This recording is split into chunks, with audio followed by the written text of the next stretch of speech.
பிரியமானவர்களே, கிறிஸ்துவின் கட்டளையின்படி இவர்கள் கிறிஸ்துவின் உறுப்பினராகவும் கடவுளின் பிள்ளைகளாகவும் விண்ணரசின் சுதந்திரமாகவும் இவர்கள் ஞானஸ்தானம் கொடுக்க இங்கே கூடி வந்துள்ளோம். ஆதலால் நமது ஆண்டவரும் மீட்பருமான இயேசு கிறிஸ்து சொன்ன வார்த்தைகளை கேளுங்கள்.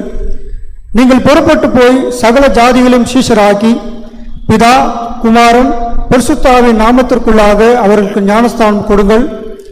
ஒருவர் தண்ணீரினாலும் ஆவியினாலும் பெறாவிட்டால் கடவுள் ராஜ்யத்துக்குள் பிரவேசிக்க மாட்டான். ஞானஸ்தானத்தை குறித்து அப்போஸ்தலர் கூறிய திருவசனத்தை கேளுங்கள். நீங்கள் மனம் திரும்பி பாவ மன்னிப்புக்கென்று ஒவ்வொருவரும் கிறிஸ்துவின் நாமத்தினாலே ஞானஸ்தானம் பெற்றுக் கொள்ளுங்கள். அப்பொழுது பரிசுத்தாவின் வரத்தை பெறுவீர்கள். கிறிஸ்து இயேசுக்குள்ளாக ஞானஸ்தானம் பெற்ற நாம் அனைவரும் அவருடைய மரணத்துக்குள்ளாக ஞானஸ்தானம் பெற்றுள்ளோம். ஆகவே பிதாவின் மகிமையினாலே கிறிஸ்து மரித்தோரிலிருந்து எழுப்பப்பட்டது போல நாமும் புதிதான ஜீவனுள்ளவர்களாய் நடந்து கொள்ளும்படி ஞானஸ்தானத்தின் மூலமாய் அவரோடு மனத்திற்குள்ளாக அடக்க பண்ணப்பட்டோம். நாம் யூதராயினும் கிரேக்கராயினும் அடிமைகளாயினும் சுயாதீனராயினும் எல்லோரும் ஒரே ஆவியினாலே ஒரே சரீரத்திற்குள்ளாக ஞானஸ்தானம் பெற்றோம். ஒரே ஆவியில் சுதந்திரராக்கப்பட்டோம்.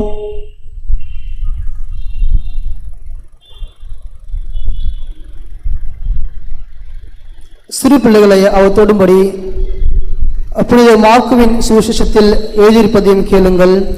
சிறு பிள்ளைகளை அவர் தொடும்படி அவரிடம் கொண்டு வந்தார்கள். கொண்டு வந்தவர்களை சீஷர்கள் அதற்றினார்கள். இயேசுவோ அதை கண்டு விசனப்பட்டு, சிறு பிள்ளைகள் இடத்தில் வருவதற்கு இடம் கொடுங்கள், அவளை தடை பண்ணாதிருங்கள். கடவுள் ராஜ்யம் அப்படிப்பட்டவர்களுடையது. கடவுள் ராஜ்யத்தை சிறு பிள்ளைகளைப் போல் ஏற்றுக்கொள்ளாதவன் எவனும் அதில் பிரவேசிப்பதில்லை என்று மெய்யாகவே உங்களுக்கு சொல்லுகிறேன் என்று சொல்லி அவளை அணைத்துக் கொண்டு அவர்கள் மேல் கைகளை வைத்து அவர்களை ஆசீர்வதித்தார். இந்த சுவிசேஷ வாக்கியத்தில் நம்முடைய மீட்பராகிய கிறிஸ்து பிள்ளைகளை தமிழத்தில் கொண்டு வர கட்டளையிட்ட போது சொன்ன வார்த்தைகளை நீங்கள் கேட்டீர்கள். அவர்கள் தம்முடைய கைகளை ஏந்தி ஆசீர்வாதம் என்று நீங்கள் அறிகிறீர்கள். இயேசு கிறிஸ்து நேற்றும் இன்றும் என்றும் மாறாதவர். ஆகையால் அவர் இந்த பிள்ளைகளை நேசிக்கிறார் என்றும் இவர்களை ஏற்றுக்கொள்ளவும் தம்முடைய இறுக்கமுள்ள கரங்களினால் அணைத்துக் கொள்ளவும் இவர்களுக்கு நித்திய ஜீவனாகிய ஆசீர்வாதத்தை அருளவும் ஆயத்தமாய் இருக்கிறார் என்றும் விசுவாசியுங்கள்.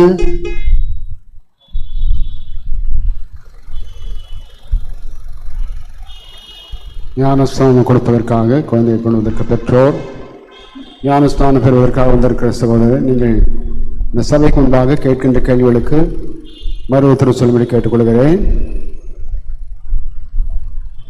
அது சொல்றது நல்லா கவனிக்கணும். நான் கேட்குறதுக்கு பதில் சொல்லணும்.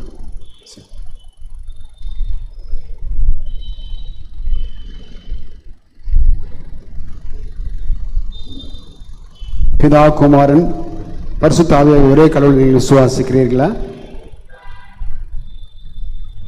அப்படியானால் சபையார் அனைவரும் எழுந்து நிற்போம். அனைவரும் சேர்ந்து அப்போஸ்தலர் விசுவாசத்தை சேர்ந்து எடுப்போம். வானத்தையும் பூமியையும் படைத்த சர்வ வல்லமையுள்ள பிதாவாகிய தேவனை விசுவாசிக்கிறேன். அவருடைய ஒரே குமாரனாகிய நம்முடைய நாதர் இயேசு கிறிஸ்துவையும் விசுவாசிக்கிறேன். அவர் பசுத்த ஆவியினாலே கன்னிவிடத்தில் உட்பவித்து பிறந்தார். பிந்து காலத்தில் பாடுபட்டு சிலுவையில் அறையுண்டு மரித்து அடக்கம் பண்ணப்பட்டு பாதாளத்தில் இறங்கினார். 3ஆம் நாள் மருத்துவத்திலிருந்து எழுந்தருளினார். பரமண்டலத்துக்கு சர்வ வல்லமையுள்ள பிதாவாகிய தேவனுடைய வலது பாசத்திலே வீற்றிருக்கிறார். அவ்விடத்திலிருந்து உயிருள்ளவரையும் மரித்தோரையும் நியாயத்திற்கு வருவார். பசுத்த ஆவியை விசுவாசிக்கிறேன். பொதுவாக இருக்கிற பசுத்த சபையையும் பசுத்தவான்களுடைய ஐக்கியமும் பாவ மன்னிப்பும் சரீர உயர்த்ததிலும் நித்திய ஜீவனும் ஒன்றென்று விசுவாசிக்கிறேன். ஆமேன். இந்த குழந்தை கிறிஸ்தவ குடும்பத்தில் வளரவும் இவன் கிறிஸ்துவை தன் மீட்பராக அறிந்து கொள்ளத்ததாக திருச்சபையின் போதனையிலும் வழிபாட்டிலும் வளர்க்கப்பட முயற்சி செய்வீர்களா? இந்த குழந்தைக்கு இடர் உண்டாக்காதபடி உங்கள் வாழ்க்கையை ஒழுங்காக நடத்த முயற்சி செய்வீர்களா? இவன் பரிசுத்த ஆவியினால் விசுவாசத்தில் வேரூன்றி கர்த்தரின் பந்தியில் பங்கு பெறவும் திருச்சபையின் ஐக்கியத்தில் கடவுள் சேவைக்கு உலகத்தில் சில உதவியாக இருக்கும்படி இவனை பிற்காலத்தில் திருச்சபையின் முழு உறுப்பினராக திடப்படுத்தல் பெற நீங்கள் உற்சாகப்படுத்துவீர்களா?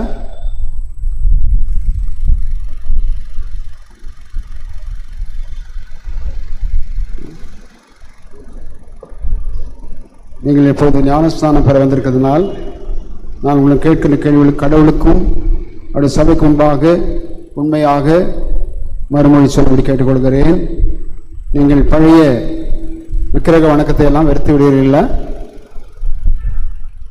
உலகத்துக்குரிய தேவையற்ற பெருமைகள், வீண் ஆடம்பரங்களை வெறுத்து விடுவீர்களா? தூய்மை கேடு, சண்டை போடுதல், இச்சை மீறி மாம்சத்துக்குரிய பாவங்களை வெறுத்து விடுவீர்களா?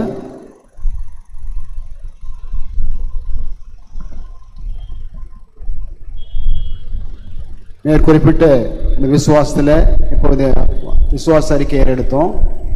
அந்த விசுவாசத்தின் அடிப்படையில் ஞானஸ்தானம் எடுத்துக்கொள்ள விரும்புகிறீர்களா? ஜெபம் செய்வோம்.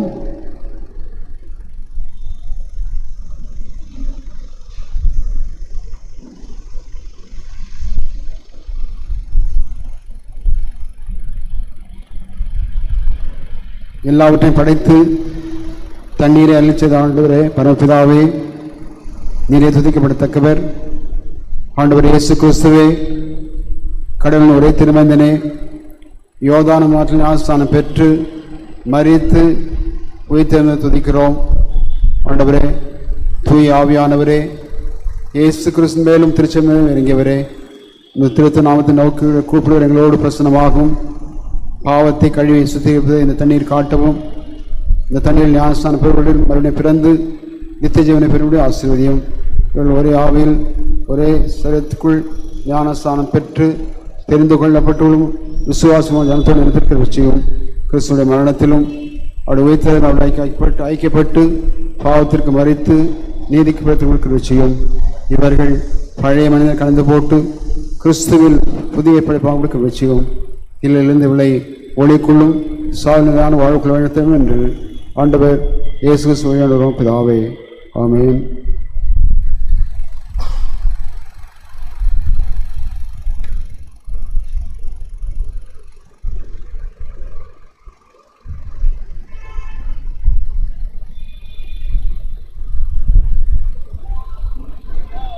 கெவின், கென்ரிக், சார்ல்ஸ், இதா, குமாரன், வருஷத்தானாத்மாவுக்கு ஆசனம் கொடுக்கிறேன். இந்த குழந்தை சிறுசையில் சேர்த்துக்கொண்டு இந்த குழந்தை நெற்றின் மீது அழுது அடைகிறேன்.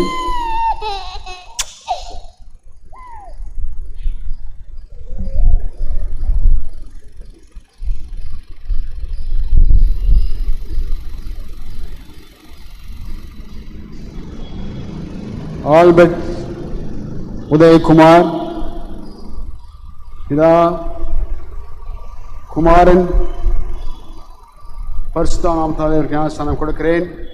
இவரை கிறிஸ்து மதத்தில் சேர்த்துக்கொண்டு இவரை நெற்றின் மீது அழைத்து வருகிறேன். இவர் கிறிஸ்து அழைக்க ஒருபோதும் வெட்கப்படாமல் கிறிஸ்து மரியாதையாக நிறுத்திருப்பாராக. ஆமென். அது முக்கிய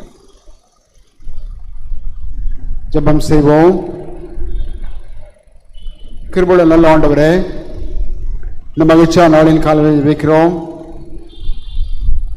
இந்த வெள்ளக்கூட ஆண்டவரே, திருச்சபை எங்களுக்கு வழங்கியிருக்கிற திருமுழுக்கு என்கிற சாக்கிரமத்துக்காக திருவள் சாதகத்தாவே ஆண்டவரே, நாங்கள் பாவத்திலிருந்து சுத்திகரிப்பதற்கு அடையாளமாக இந்த தண்ணீர் அவள் மீது தெளிக்கப்பட்டு அறிந்திருக்கிறேன். தண்ணீருடைய அளவு முக்கியமல்ல, செயல்படுகிற ஆண்டவர், நீர் எங்களை பாவத்திலிருந்து விடுதலையாக்குகிறேன், பழைய வாழ்க்கையிலிருந்து எங்களை விடுவிக்கிறேன் சொல்லி நமக்கு தாவை. அப்படி திருவின் வாயிலாக மதத்தில் சேர்க்கப்பட்டிருக்கிற அருமையான குழந்தை கெவின், கென்ரிக், சார்ல்ஸ்கா ஜெபிக்கிறோம். அவனமாக ஆல்பர்ட் உதயகுமார் நினைச்சுகிறோம். ஆஸ்மதாவே ஆண்டவரே, தர்மையான பெற்றோரும் தர்மையான சோரும் கொடுத்த அந்த வாக்குறுதியின்படி அவர்கள் அந்த குழந்தையை முக்கேற்ற வழியிலே வளர்க்க கிருபை ஆண்டவரே, கிறிஸ்துவை பற்றிய அறிவிலும் திருச்சபையின் போதனையில் அவர்களை வளர்க்க அவர்கள் ஒப்பு கொடுத்திருக்கிறபடி அவர்கள் அப்படிப்பட்ட முன்மாதிரி உள்ள பெற்றோராக பிள்ளைகளுக்கு அவர்கள் எடுத்துக்காட்டான பெற்றோராக காணப்பட கிறிஸ்துவை அருமையான சோறு ஆல்பர்ட் உதயகுமார் ஜெபிக்கிறோம். ஆண்டவர் உண்மையாக ஏற்றுக்கொண்டு மக்கள் வாழ கிறிஸ்துவை அருமையான இந்த குழந்தையுடைய பெற்றோரையும் ஞான பெற்றோரையும் அருமையான சோதரர் ஆல்பர்ட் உதயகுமாரையும் அவருடைய குடும்பத்தை ஆசிர்வதித்தாவே. உங்களுக்கு நிறைவான நன்மைகள் குழுவை வழங்கி காத்துக்கொள்ள வேண்டும் என்று ஆண்டவர் இயேசு கிறிஸ்துவே. ஆமென். கல்விறக்கமுள்ள கிருபைக்கும் பராமரி பாதுகாப்பு ஒப்புவிக்கிறேன். இயேசு கிறிஸ்துவின் கிருபையும் தந்தையாக்குடைய அன்பும் பரிசுத்தாவின் ஐக்கியம் வாழ்த்துதலும் நம்மளோடும் நாளில் மூலமாக வந்து சேர்க்கப்பட்ட அருமையான குழந்தை கெவினோடும் அருமையான ஆல்பர்ட் உதயகுமாரோடும் குடும்பத்து மக்களோடும் கலத்திப்பதாக. ஆமென்.